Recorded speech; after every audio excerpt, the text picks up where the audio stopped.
Hello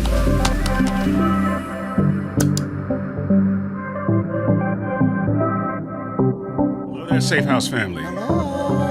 Welcome back. We are back again. Yeah. We're glad you guys want us to come back. Yeah, well, hopefully you're watching.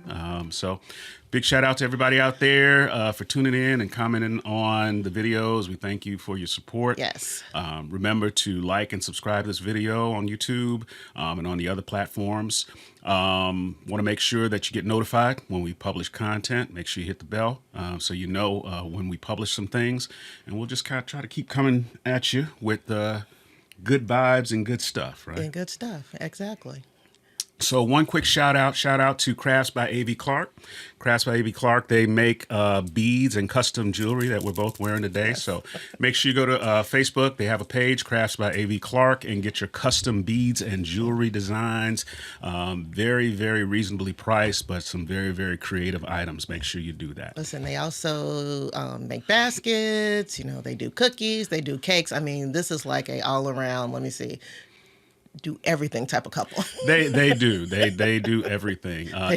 They're very creative, right? Very creative. So whether it's your custom confectionery items or your jewelry and things like that, they have a creative mind. Yes, so absolutely. Reach out to Crafts by A.V. Clark. So we got a big episode for y'all today. We're going to dig more into this whole transitions thing. Yes. I feel like, so when you see us the next time, we're going to transition seats. Like maybe, I'll sit in, we just like change sides. Because that's really what transition is. Transition is I'm no longer in the same space that I was in. So maybe next week, when we do it, maybe we could like change spaces or something. Maybe we'll change spaces or something like that. Or we'll do it with the phone long way or something like that. Exactly. Yeah, just something different, Right. That's just me being silly, but. So this episode this week is about everyone has a plan until. It was everybody can relate to that. Yeah. I think it was Mike Tyson that says everybody has a plan until you get punched in the mouth. Yeah. And when you're in transition, what happens is sometimes stuff just does not go the way you expected. And sometimes even you think, man, was this really the plan of God for our marriage, for our life, or for the situation? Right. So the episode today, we're going to go over a few points to talk a little bit about everyone has a plan until. We have 4 steps we're going to go through, or that we believe are 4 critical steps to any marriage. So what are those steps? There are 4 steps. There's recovery, reassess, to recognize the real goal, and to be able to rebound. Yeah. Write that down. Recovery, reassess, recognize the real goal, and then rebound. All right? So let's get into it. What does recovery look like? We're going through a situation. We think we know what we're supposed to be doing. We believe we've heard from God. And all of a sudden, bam, something negative happens. Some unforeseen event. Something we just didn't count on that just knocks us off our square. I like the example that you used with Mike Tyson. It's like, everything seems to be going fine until you get hit in the mouth. And so when you think about, like I say, even 2 people fighting in a ring, and so then when your bell gets rung, everything stops. The whole fight stops. And then the ref comes over, and that's your recovery period. You land on the ground like, okay, I'm seeing stars, I'm seeing all this other kind of stuff happening to me. Yeah. But then he's counting. He's like 1, 2, and if you can get up before he gets to 10, then he's like, but then he also comes over and he says, are you okay? Are you sure you still want to go forward? And so you have the option to say yes or no. In your mind, you might be thinking, oh my God, I need for the bell to ring. But I really think that was a good example because once again, when something happens that's unexpected, we need a recovery period. Yeah, it is. And, the thing about recovery is, even with that what you just described, sometimes we can get into a scuffle or whatever, and everybody's selling the big wolf tickets about what they're going to do and you better not and all of this kind of stuff. And you get into the actual scuffle and your opponent actually connects really good. Yeah. And it may not knock you out, but for a second, you're like, that hurt. You seeing stars. Yeah, that hurt. Yeah. This guy hits really hard. And in your mind, and you try not to show it, but in your mind, you're like, you're trying to hold back the tear that's coming back. You know what I mean? You don't want to sniffle, right? You don't want to, and so, man, that hurt. He hits really hard. And so now I've really got to go into a place of, do I fight or do I just not want to get hit again? Absolutely. You know, Yeah. which are two fundamentally different strategies, right? Not Yeah. getting hit is much different than fighting. Yeah. So part of recovery, right? You take that hit, stepping back and saying, okay, I need to shake that off. Yeah. Or else I'm not going to be able to move forward. And what does that look like in marriage? Yeah. So in marriage, we get into a situation. It may be that the situation hits and we just need some time to shake it off. Yeah. And what that may look like for a couple. We are going through a situation and it may not fit everybody. It may not be financially feasible or whatever, but whatever that may look like for you to have that shake it off time. It may be we go through a situation, you know what, babe, let's go grab an ice cream. Yeah. Let's go sit at the lake and watch some ducks. Let's do something that gives us some time to sort of rebound from this, because it's emotionally, physically, spiritually taxing, and I'm not in a place where I can think clearly. I can't decide whether I want to run or fight at this point. Oh, yeah, absolutely. And I like what you said, that it's both physical, it's emotional, and it's spiritual, that you do need that recovery time, especially when you feel like, okay, we did everything we were supposed to do. We're following God's plan. And then, like you said, now I got hit. There's something that's literally stopped me in my tracks in this moment. And so now I have to recover in all three of those areas. And that recovery might look different in all three of those areas. So once again, I feel like the danger of not giving yourself room to recover is now when you try to go back and do it again, you still don't have all the information that you need. And you're reacting out of your Yes. immediate pain. Absolutely. Once again, you get hit in the mouth, your first decision is not necessarily fight or find your opponent's weaknesses. Your first decision now is like, I don't want to get hit in the mouth again. Exactly. and so your whole game may change when the opponent may have just got one good shot. That may have been the best shot they had in their arsenal, right? You don't know that. That may be all they had. But because now you're in a place of fear, you're now going to change your entire strategy. Once again, change what God has said to us about what we're supposed to be doing just because we've experienced a setback. And let's just be honest, we all do that. Yeah. Because like you said, nobody wants to go back into a situation that they feel has been extremely painful. Yeah. That's just our first instinct, I think, just as people. You're like, okay, I definitely don't want to get back in there right away. Yeah. We have to give our spouses the room. We all have separate ways of recovery, Yeah. right? So when you're by yourself, everybody may want to go to their corners and recover on their own. But when we're together, we have to figure out what recovery looks like for both of us, right? Yeah. And we may be on different timelines in terms of our ability to get back into the fight. And it's so funny. Like I said, I promise you, this is going to be my last fight. Right, we're talking about fight. We did not fight last night. Y'all think we talking about this fighting. This is going to be my last fight analogy. Yeah. But I'm like reminded of like Muhammad Ali, like when they were fighting and he'd always do the rope-a-dope, and to me that was a recovery method. And I think both people liked it because they were just kind of hugging, like on the ropes, or they hugging each other, whatever, walking around, because now they both can get a breather on whatever's going on. Right. Because fighting, when you get hit like that, like you said, it's like, okay, now I just need that moment to breathe. Yeah. And the thing we talked about earlier today was like even having a baby. Yeah.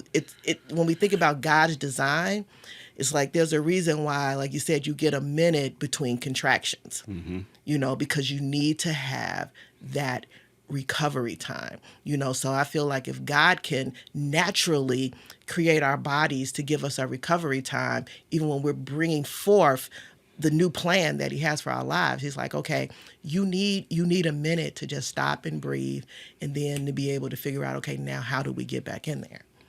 So after recovery, what's the next step? To reassess. What does reassessment look like?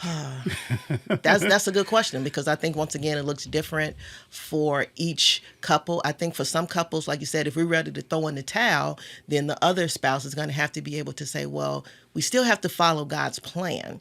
So now we just have to rethink some things. So when I think about reassessing, I think about, okay, let's talk about what went right, what went wrong, and what was completely out of our control. Yeah, because some absolutely. things are completely out of our control. Yeah, yeah. Some things we had indicators that things Yeah. were going to happen, and we may not have seen them. And in other cases, they're just unforeseen. The Bible tells us about unforeseen events happening to us. That's Yeah. part of the Christian walk. So don't believe that everything that happens to you is predictable. It's actually, they're just those things. But when it comes to how we consider things, there's a place for both faith and preparation. Absolutely. There's a place for both faith and caution, Yeah. right? So both things can coexist. So to me, if I were to use a basketball example, a good rebounder, and I'm not a basketball player, so those of y'all that are about to criticize me about my size in basketball, I'm not a hooper, right? But I do know this. I know hooping strategy, right? And if you're a good rebounder has studied a lot of things before he gets ready to rebound the ball. He understands how the ball bounces. He understands how it deflects off the backboard, how it bounces off the rim at different angles. And he's watching the shooter as they're approaching the basket based upon whatever type of shoot he decides. Is it going to be a layup? Is it going to be a jumper? Is it going to be whatever?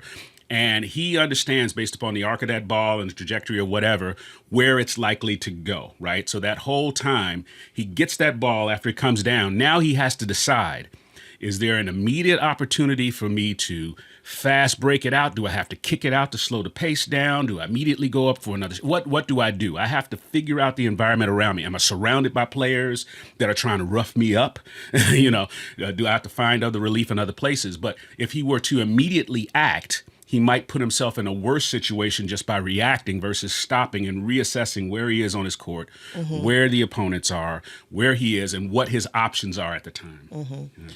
And so even when I think about that as couples, like I said, part of the reassess is it's not just with me and you, because like you said, there does have to be some dialogue between couples about what needs to happen. But I also think sometimes too, that dialogue can be with other people, so you have to be able to come outside of yourselves sometimes and say, okay, you know what, let's now kind of loop in some people that we trust to kind of figure out, okay, how do we now keep the train moving towards where we know God wants us to go. So for some people that could be, therapy. Some people that could just be a pastor, a phone call to a couple that you trust to say, hey, this is where we are. This is what happened.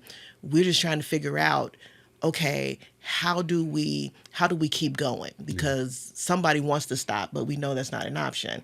But how do we keep going? And so even out of that conversation, it could be, hey, we just gonna pray for you guys. Yeah. Because if you guys really believe that this is the plan of God for your lives, then we can pray for you guys. Yeah. We can be your accountability partners in prayer. Yeah, let's be real. When stuff goes wrong, the last thing we want to do is talk about it. Exactly. It's very hard to talk about it. It's very hard to talk about it. It's very hard to not take what went wrong personally, right? Because when we see something go bad, many of us, especially those in the faith, look to say, where did I contribute to that? Some of us that's still being delivered, looking at our spouses and say that would have went right if you had to adjust. It's still, we still, if you hadn't have done so and so, we'd be all right, right? Some of us are still in that place, right, legitimately or not. And so now, how do we get to a place where we could talk about what happened without casting blame? In the corporate world, it says we attack situations, we attack circumstances and not people. Yeah. So how do we get to a place where we can talk about reassessment? And we have to get to a place where we can talk about reassessment without necessarily implicating individuals. We all have a role, but once again, this is going to feed into our next point. If we're really focused on the real goal, it's not about hurting or even correcting the other person. It's about getting our situation so that we can now charge towards this goal that God has given us. Right. And so I like what you're saying about the real goal. So I'm a teacher. And so so we test the kids in reading and in math 3 times a year. So for some might think, oh, that's a lot, but that's the whole reassessment process. Why? Because the real goal is to make sure that they're making progress, that they really are reading, that they really do understand math concepts. And so that's the only way that we get to know whether or not they're getting it is by continually reassessing what they're doing. If they start in the 5th grade, we want to make sure that by the time they're done, they can read at a 6th grade level. They can do math at a 6th grade level. And if they can't, then we put mechanisms in place. We give them help to try to get them to the place that by the time they're done at the beginning of the year, to say, okay, maybe you need help. So now we're giving you the extra help. And so that's what I was meaning about, like you said, when we're reassessing, we may need the extra help because the extra help will always bring us back to recognizing what the real goal is. That should be the question. And say, well, what do you guys want to do?